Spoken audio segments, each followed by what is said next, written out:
kasih karunia dan damai sejahtera dari Tuhan Allah Bapa kita dan dari anaknya Tuhan Yesus Kristus menyertai kamu. Amin. Selamat pagi saudaraku. Mari kita melakukan semua aktivitas yang terbaik untuk memuliakan Tuhan hari ini. Dipimpin firman Tuhan dari Yehezkiel 16 ayat 60. Demikianlah firman Tuhan. Tetapi aku akan mengingat perjanjianku dengan engkau pada masa mudamu, dan aku akan meneguhkan bagimu perjanjian yang kekal. Demikianlah firman Tuhan. Saudara-saudaraku yang terkasih, di dalam kitab Ibrani dikatakan Yesus Kristus tetap sama, baik kemarin, hari ini, besok, dan selama-lamanya.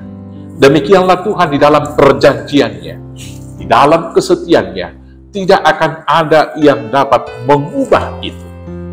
Maka karena itulah Tuhan Allah kita begitu agung. Pertanyaan sekarang, bagaimana dengan manusia? Kita manusia sering sekali tidak ingat akan janji. Bahkan ada yang dengan sengaja kemudian mengingkari janjinya. Tetapi sekali lagi, sebaliknya Tuhan tetap teguh dalam perjanjian.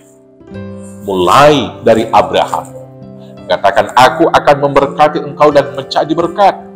Keturunanmu akan memimpin Israel. Dan itu dilanjutkan terus-menerus sampai kepada Tuhan Yesus yang dari keturunan Daud menjadi raja di surga dan raja bagi manusia. Dan perjanjian kekal Tuhan ini juga sampai kepada kita sekarang. Maka sekarang pertanyaannya, bagaimana kita dengan perjanjian kita dengan Tuhan? Saudara-saudaraku yang terkasih, setidaknya secara formal di dalam peribadahan, ada beberapa perjanjian kita lakukan. Yang pertama sekali tentunya adalah perjanjian ketika kita lepas sini. Kita berjanji di sana akan meninggalkan dosa dan melakukan semua hal yang baik sesuai dengan pelajaran yang sudah kita terima dari kitab perjanjian lama dan kitab perjanjian baru.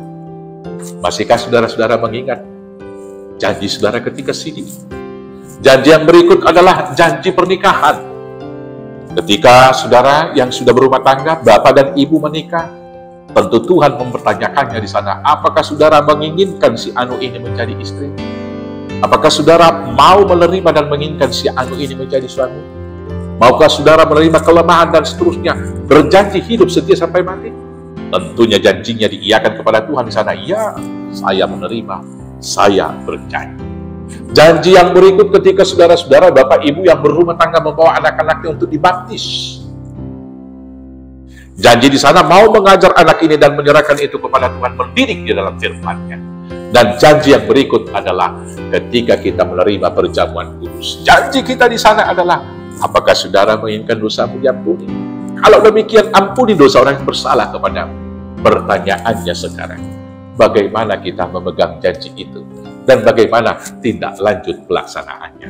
Allah kita adalah Allah yang setia dengan janji. Allah yang melakukan semua hal yang dijanjikannya. Maka kalau Allah kita begitu setia, hendaklah kita setia sampai mati. Maka Tuhan akan memberikan mahkota kehidupan kepada kita. Tuhan Yesus memberkati. Amin. Kita bersatu dalam doa. Terima kasih Bapa yang baik, Allah yang teguh dalam perjanjian. Dari sejak Bapa leluhur kami Abraham hingga hari ini, maka ajar kami untuk teguh memegang perjanjian kami dengan Tuhan, sehingga pada akhirnya kami mendapat mahkota kehidupan. Terima kasih Bapa, inilah doa kami. Kami naikkan dalam nama Yesus Kristus Tuhan Juru Selamat kami yang hidup. Amin. Selamat beraktivitas, Tuhan Yesus memberkati. Horas, horas, horas.